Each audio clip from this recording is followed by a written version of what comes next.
If you get the flu shot and then you get the flu, what was the point of getting the flu shot in the first place? And why do some people get symptoms after they get the flu shot? These aren't unreasonable questions, and I think they hinge on a key concept about immunity that I wanted to talk to you about today that's not always explained as well as I think it could be. So whether you're asking these questions for yourself or for your friends or your loved ones, today's Science Explained is for you to kind of make sense of this sometimes complex immune question with the help of my kids' plus blocks to help you know how to keep yourself safe and to maybe help you win that health debate with your mother-in-law. So let's dive in. What happens when you get the flu vaccine? So you either could get the 3-strain shot or the 4-strain shot that's typically recommended, and those are all inactivated, or there's also the nasal mist, which is live attenuated. In either situation, it is an inactivated form of the flu virus vaccine versus the real one. You can see these aren't to scale, people, but you can see this is missing a piece to denote that it's inactivated. So you get this into your body, and your body's white blood cells, all of these little plus box here, start going to the scene. They start to see which one of them can match with the little virus, inactivated virus. You have one, these are all naive white blood cells. You have one antibody that's able to match. This is going to form what's called an immune complex. When this immune complex is formed, it triggers your body to release inflammation and cytokines to come and start fighting off this inactivated virus. Now, for many people, they won't feel anything when that happens. Others might feel a little bit of soreness at the injection site if you get it in your arm, and others may feel a little bit more symptoms, but it's important to note that these symptoms you feel at this point aren't dangerous. They're actually your body's immune system revving up and activating to be able to stand guard. Some people say, why? Why do you have symptoms at all? It really depends. It depends on your own inflammation status, how much inflammation you have, because these are inflammatory cells, how sensitive you are to it. If you have another illness coming on, say you had a cold coming on, that could be the symptoms you feel, or that cold coming on could have changed your immune status enough that it makes you feel more symptoms from the flu vaccine. Also, what chronic illnesses you have, if you take medications, and even your hormone status.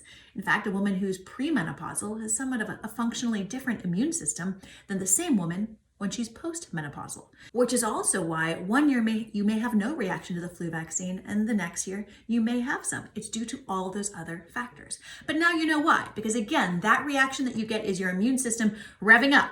So these white blood cells that matched will actually now start to trigger other white blood cells and start to replicate into what's known as memory cells to be able to stand guard.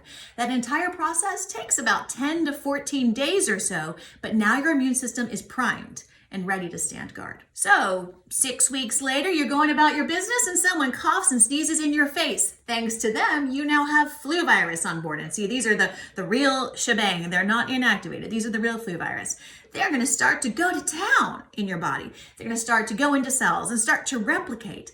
And if you had not gotten the flu vaccine, they'd be able to do that uncontrolled for quite a period of time. But since you got the flu vaccine, now your body's able to respond much more quickly. Instead of it taking 10 to 14 days, in about 2 days, your body's able to release all these memory cells will trigger the release of all these other antibodies that are not only much faster, but you're going to get a much higher in volume response and much more better match. So they can very precisely go and match right on to that virus. What does that mean for you? And about 40 to 50% of people who got the flu vaccine won't even have symptoms at all during this point. They won't even know they were exposed.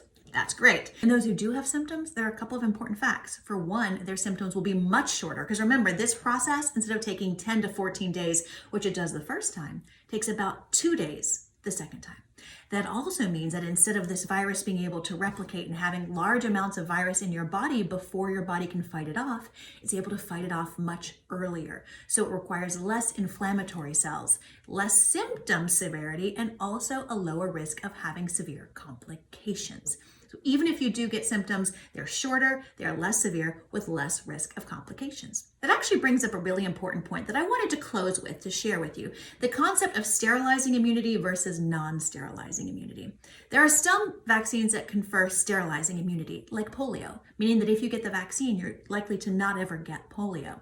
There are other vaccines, like the flu vaccine, that confer non-sterilizing immunity, meaning that they do, in many people, reduce their chances of getting the flu symptoms at all. But actually, their biggest impact is that if you do get the flu They decrease your severity of symptoms. It gives you enhanced, what many people call functional immunity.